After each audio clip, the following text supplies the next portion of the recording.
Selamat sore Pak, perkenalkan nama saya Irene Camelia Banggur dari kelas 1C dengan NIM 2103030091 Prodi Sosiologi Fakultas Ilmu Sosial dan Ilmu Politik. Di sini saya akan mereview buku tentang politik disintegrasi. Review yang pertama, aksi integrasi dan solidaritas. Integrasi adalah proses di mana para pendatang baru terlihat secara aktif, baik sebagai peserta yang bersedia dan untuk secara aktif menentang asumsi normatifnya. Keterlibatan aktif dan seringkali kritis ini sepenuhnya merupakan bagian dari apa integrasi itu. Yang paling dapat dilakukan oleh pendekatan kebijakan adalah membentuk atau memberi insentif pada elemen-elemen tertentu dari keterlibatan tersebut. Dalam beberapa kasus, tindakan integrasi dibatasi dalam kasus lain. Tindakan tersebut secara eksplisit diskriminasi. Tindakan integrasi ini mencakup pengenalan kondisi kerja, pengembangan bahasa, dan kesadaran akan norma sosial dan budaya. Tindakan-tindakan integrasi bisa menjadi suatu objek proses integrasi dan memiliki akibat dalam tindakan solidaritas. Solidaritas pun terpengaruh oleh langkah-langkah integrasi yang muncul yang mereka milik pengalaman serupa meskipun juga tidak mencakup mereka yang subjek individual dari proses integrasi tetapi memiliki kepedulian terhadap kesetaraan sosial. Yang kedua, kebijakan integrasi, desintegrasi, dan analisis kategori. Kebijakan integrasi dapat dipahami sebagai upaya otoritas negara untuk memadu dan mengontrol proses integrasi imigran. Kurangnya integrasi imigran sering menjadi masalah yang sering diajukan oleh banyak orang. Vicky Tabuing telah menggunakan konsep disintegrasi terorganisir untuk menggambarkan situasi kehidupan pengungsi dengan status kependudukan yang tidak lama di Jerman. Kategori dalam banyak hal merupakan inti dari kebijakan migrasi dan integrasi, karena kategori tersebut mendefinisikan siapa yang diinginkan dan siapa yang merupakan migran yang tidak diinginkan, dan siapa yang membutuhkan integrasi dan siapa yang tidak. Kemampuan desit atau kelayakan imigran dibingkai dengan cara yang berbeda dan terkadang bertentangan. Kita dapat melihat pergeseran kategori dan pembingkaian yang mendasari kelayakan waktu ke waktu, serta dalam praktik yang berbeda di tingkat nasional dan lokal, bahwa kategoris yang kebijakan integrasi selebihnya selalu karena perubahan. Dalam perspektif kritis, sangat penting untuk mencerminkan bagaimana kita sebagai peneliti bersama menghasilkan kategoris, misalnya menggunakan kategori hukum yang mungkin netral seperti pencari suaka. Pada katanya, sangat bermasalah jika kita menganggap bahwa itu diperkenalkan oleh pemerintah utara untuk menandai perbedaan antara penuntut suaka dan mereka yang diberikan suaka, dan dengan demikian mencegah akses ke label pengungsi dan masyarakat penarikan grosir atau pengurangan hak yang telah ditetapkan. Dalam nada yang sama, penggunaan pengungsi sebagai istilah analisis telah dipertanyakan baik karena terkait erat dengan status hukum tertentu dan karena tampaknya mengkonfirmasi perbedaan politik antara migrasi paksa dan sukarela. Bagian yang ketiga, RUU Integrasi Nasional. RUU Integrasi Nasional 2016 hanya menyangkut kelompok tertentu, yaitu pengungsi. Bahkan, sebagian besar peraturannya mengatur pemohon suaka dan pencari suaka yang ditolak duldung, yaitu sertifikat penangguhan deportasi mereka. RUU Integrasi harus dibaca sebagian dari serangkaian perubahan hukum yang diperkenalkan pada tahun 2015 dan 2016 sebagai reaksi atas meningkatnya jumlah orang yang mencari suaka di Jerman. Sebagaimana dinyatakan dengan jelas oleh rancangan RUU, jumlah pengungsi yang bertambah dan kurangnya integrasi mereka didefinisikan sebagai sebuah masalah.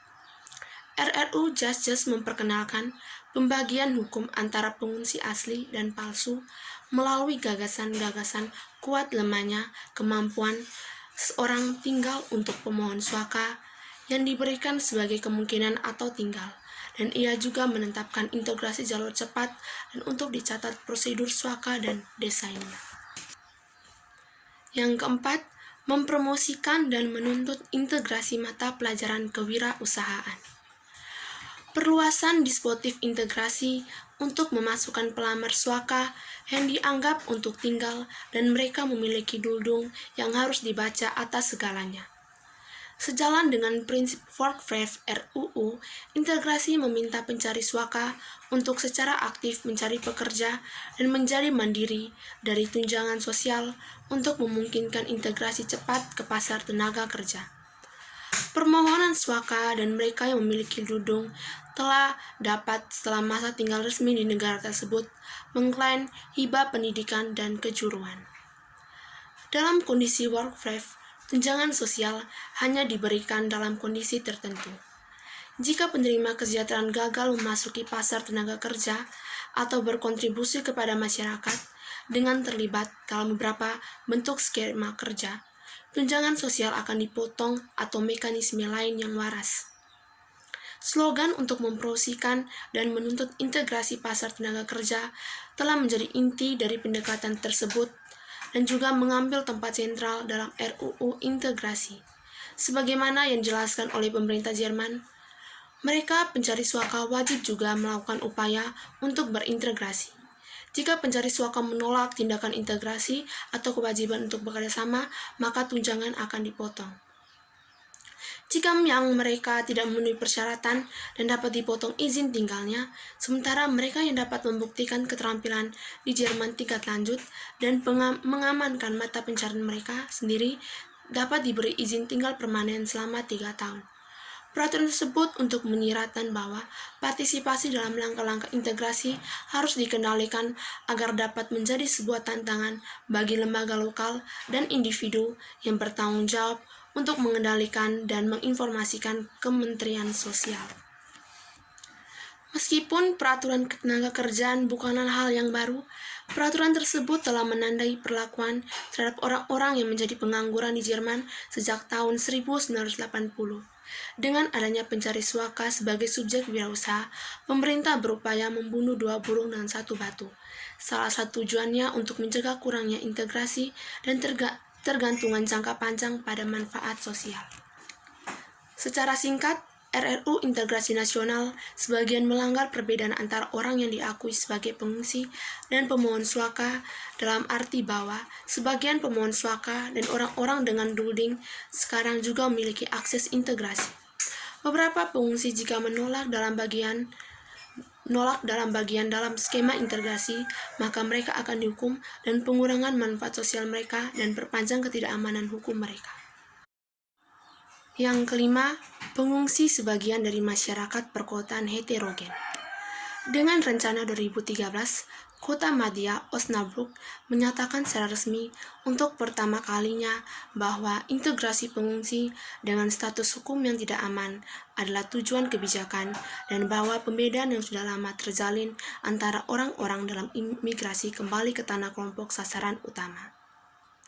Tindakan integrasi dan pengungsi atau pencari suaka yang telah resmi dikeluarkan dari tindakan tersebut harus dihentikan sejauh mungkin. Sebagai komisaris kota untuk integrasi di Osnabrück menggarisbawah dalam sebuah wacana pada 6 Juli 2015 yaitu bahwa kami memusatkan untuk fokus pada integrasi pengungsi dan kami menggunakan kata integrasi benar-benar baru karena Undang-Undang Manfaat Pencari Suaka sebenarnya melarang hal ini.